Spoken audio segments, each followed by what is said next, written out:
नमस्कार। आजाद संवाद मीडिया में आपका स्वागत है। हम लोगों की आवाज रमेश पटेल। चुनाव आयोग ने उच्चतम न्यायालय की सलाह को नहीं माना। दूसरी खबर है, क्यों जरूरी है बहुजन मीडिया की। समय के साथ खबर पाने के लिए चैनल को सब्सक्राइब करें। नमस्कार, खबर विस्तार से। बिहार में चुनाव आयोग मतदाता सूची के पुनरीक्षण को चुनौती देने वाली याचिकाओं की सुनवाई के दौरान पुनरीक्षण में आधार कार्ड और मतदाता परिचय पत्र, राशन कार्ड को बाहर रखने पर कोर्ट ने सवाल पूछा था। साथ ही कोर्ट ने सलाह दी कि पुनरीक्षण के लिए जरूरी दस्तावेजों में Aadhaar card, ration card, voter card को शामिल किया जाए। याचिकाकर्ताओं ने पुनरीक्षण पर अंतरिम रोक लगाने की मांग नहीं की थी। याचिकाकर्ताओं की मांग यही थी कि बिहार में करोड़ों मतदाता आधार कार्ड, राशन कार्ड और मतदाता परिचय पत्र कार्ड न लेने से मतदाता सूची से बाहर हो जाएंगे। समय सीमा पर भी बात की थी। जस्टिस सुधांशु धूलिया और जस्टिस जयमाला बागची के खंडपीठ ने कहा, हम संवैधानिक संस्था को पुनरीक्षण करने से रोक नहीं सकते हैं। जो उसे करना है करना चाहिए। न्यायालय ने चुनाव आयोग को हलफनामा दायर करने के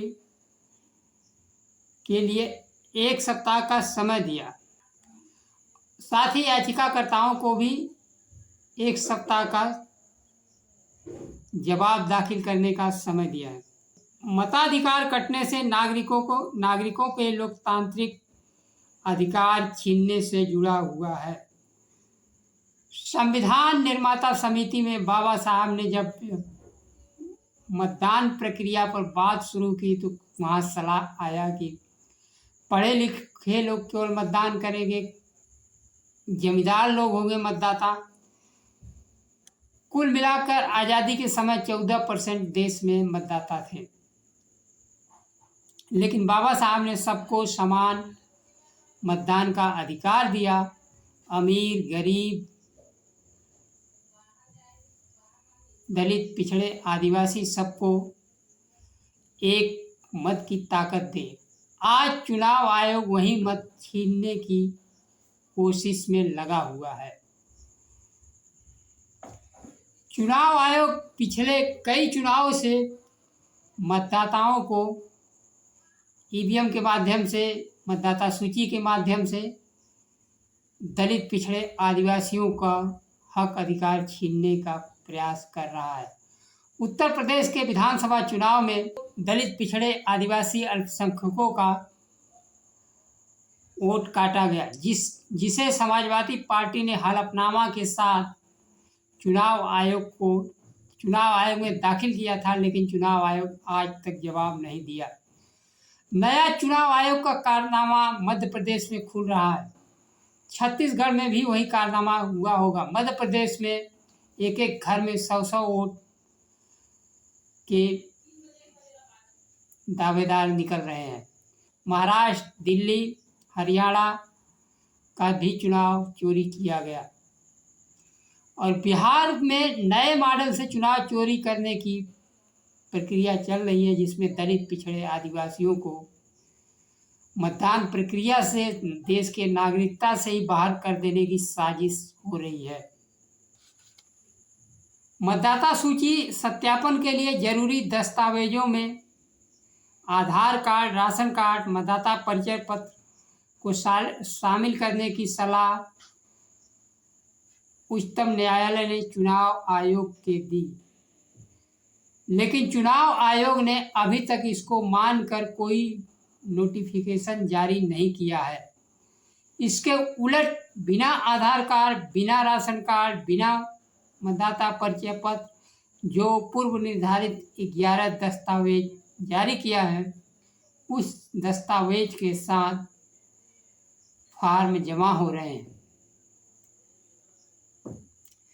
चुनाव आयोग की प्रक्रिया बिहार में काफ़ी तेज गति से चल रही है, जबकि ग्राउंड पर 30-40% ही फॉर्म जमा करने की सूचना आ रही है, और जबकि चुनाव आयोग 70%, 67% का दावा कर रहा है। बिहार की आधी जनसंख्या, लगभग 4 करोड़ मतदाता राज्य के बाहर काम करते हैं। वह 1 महीने के समय में कैसे आएंगे अपने खर्च पर मतदाता सूची में नाम जुड़वाने के लिए? राशन कार्ड, आधार कार्ड और मतदाता परिचय पत्र अगर जुड़ जाता तो कम से कम 98%, 97% मतदाता अपना नागरिकता बचा लेते। लेकिन अब यह चुनाव आयोग पर निर्भर है। चुनाव आयोग के ग्राउंड लेवल पर BLO, बूथ लेवल अफसर, किसको मतदाता मानते हैं, किसको नहीं मानते हैं। जो भारतीय जनता पार्टी का वोट होगा उसको मतदाता मानेंगे, जो नहीं होगा उसको बाहर कर देंगे। बाहर होने वालों में अधिकतर दलित, पिछड़े, आदिवासी मतदाता होंगे। बिहार विपक्ष के नेता तेजस्वी यादव ने लगातार चुनाव आयोग को निशाने पर ले रहे हैं। आयोग से पूछा, Aadhaar card, ration card, job card, मनरेगा कार्ड को मंजूर क्यों नहीं कर रहे हैं? ऐसा लग रहा है चुनाव आयोग भारतीय जनता पार्टी का सेल की तरह काम कर रहा है। चुनाव आयोग अपनी विश्वसनीयता खो चुका है। पिछला लोकसभा चुनाव, उत्तर प्रदेश का विधानसभा, मध्य प्रदेश के विधानसभा में नया खुलासा हो रहा है कि 10,000 घरों में 100 मतदाता के नाम बढ़ाए गए।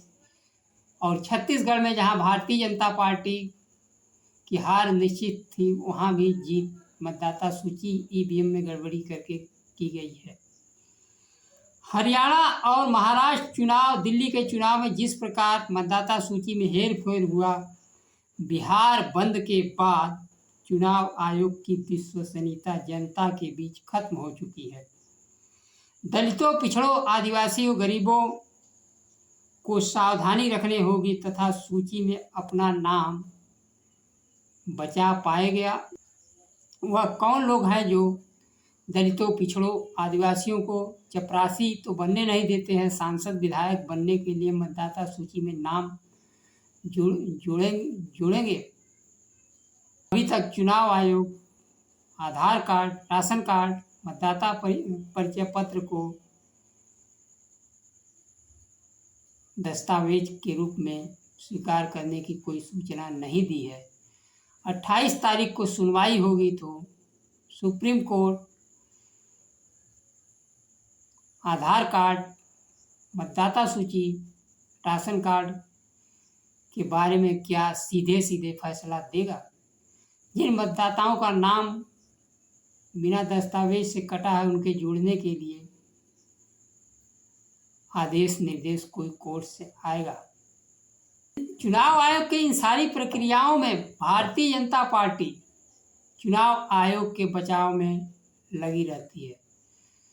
चुनाव आयोग की नियुक्ति की प्रक्रिया जिस तरह से भारतीय जनता पार्टी, नरेंद्र मोदी की सरकार संसद में कानून बदलकर अपने मन मुताबिक चुनाव आयोग रखने की सहूलियतें हासिल कर ली, आज चुनाव आयोग कोई गड़बड़ी करता है तो भारतीय जनता पार्टी बचाव में उतर जाती है। चुनाव आयोग स्वयं अपना बचाव नहीं कर पा रहा है। दूसरी खबर है, दलित, पिछड़े, आदिवासियों को मीडिया में क्यों आना चाहिए। देश की वर्तमान मीडिया ताबड़तोड़ तेल मालिश मीडिया, तेजस्वी यादव के शब्दों में यह दलित, पिछड़े, आदिवासी, किसान के दर्द का आवाज़ बनने वाली मीडिया नहीं है। यह पूंजीपतियों, जातिवादी मीडिया उनके लिए काम करेगी। यह निष्पक्ष से न्यूज देने वाली नहीं। दलित, पिछड़ों को स्वयं अपना मीडिया स्थापित करना होगा और सच्चा ज्ञान पाने के लिए इस मीडिया के क्षेत्र में आना होगा। जो वर्तमान मीडिया अपना भविष्य बचा नहीं सकती, वह दलित पिछड़े आदिवासियों के लिए क्या काम करेगी। पिछले 11 वर्षों में मीडिया गुलाम और चाटुकार बनी हुई है, वहीं शोषण की आवाज़ उठाने के बजाय मूक हो जाती है। शिक्षा, बेरोजगारी, किसान, महंगाई, आम लोगों का दर्द मीडिया के जुबान पर नहीं आता है। मीडिया अपनी आवाज़ आज तक नहीं उठा पाई। लोकतंत्र में सूचना का सबसे बड़ा स्रोत देश के प्रधानमंत्री और प्रधानमंत्री कार्यालय होता है, लेकिन पिछले 11 वर्षों में प्रधानमंत्री कभी भी पत्रकारों के साथ प्रेस वार्ता नहीं कर पाए। आज तक किसी ने कभी सवाल नहीं पूछा। पूर्व प्रधानमंत्री मनमोहन सिंह संवाददाता सम्मेलन भी करते थे, सवालों का जवाब भी देते थे। विदेश दौरों पर यात्रा के दौरान अद्भुत साक्षात्कार होता था। जिस विमान में जाते थे उसी विमान में संवाददाताओं से बातचीत करते थे। आज पत्रकारिता खत्म हो चुकी है। बिहार विपक्ष के नेता तेजस्वी यादव ने जिस प्रकार से कहा मीडिया सुधर जाए, उनको कुछ हासिल होने वाला नहीं है। भागीदारी देकर बनानी होगी।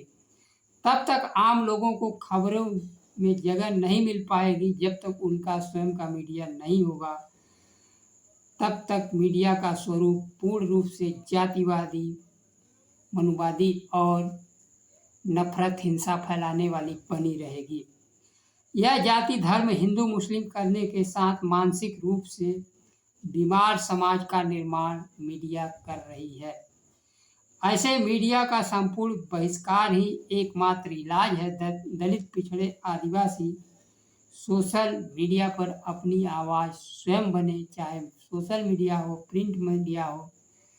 सहयोग से मीडिया के क्षेत्र में आने के लिए मीडिया के क्षेत्र में अपना जगह बनाएं। आज के लिए बस इतना ही। नमस्कार। जय संविधान।